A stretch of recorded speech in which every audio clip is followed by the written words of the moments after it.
Conference 2016 Prophecies.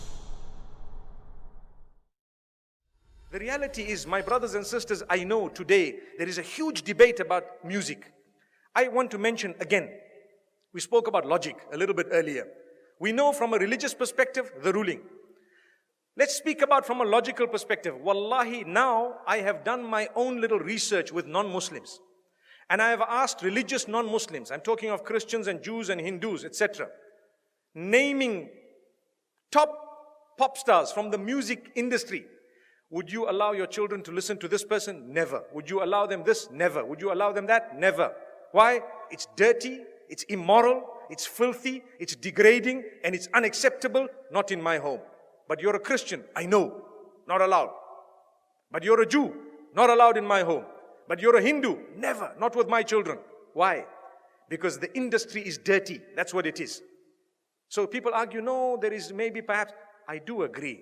Perhaps the duf is permissible within certain limits, Perhaps if you are singing an Islamic song with beautiful meanings, perhaps within limits, there is a certain permissibility. But here I'm speaking of the musical instruments and the music industry, whereby people start shaking.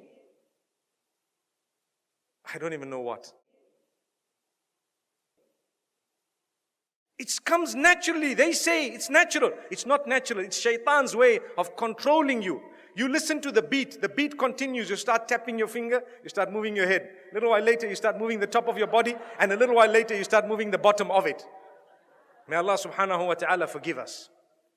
And the words have become so dirty, my brothers and sisters, that it is a sign of the hour. And people say, nothing wrong. My brother, you have a beard that reaches the ground and you're still bopping. Astaghfirullah. May Allah forgive you and forgive all of us. You cannot do that.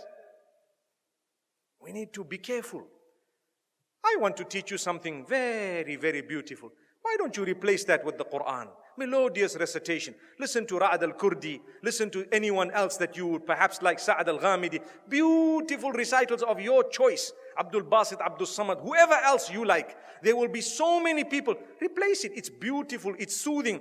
Go onto YouTube and check how the non-Muslims reacted to a survey or a little test, an experiment that was done where they were told to listen to this Quran without knowing it's the Quran and comment about it. Wallahi, now in Europe, the test was done recently and a lot of them say, it's so calm, it's so cool, it's so soothing. I feel spiritual. Go and listen to the answers. It's there live for everyone to see.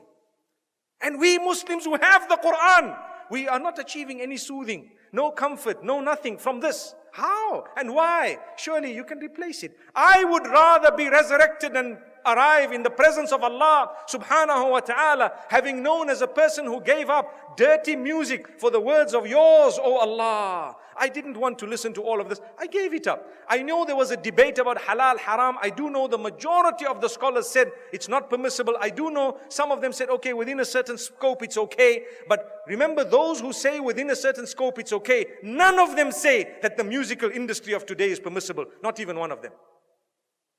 Remember that. I would rather come in front of Allah and be resurrected as a person who just substituted all of this for the Quran. Allahu Akbar.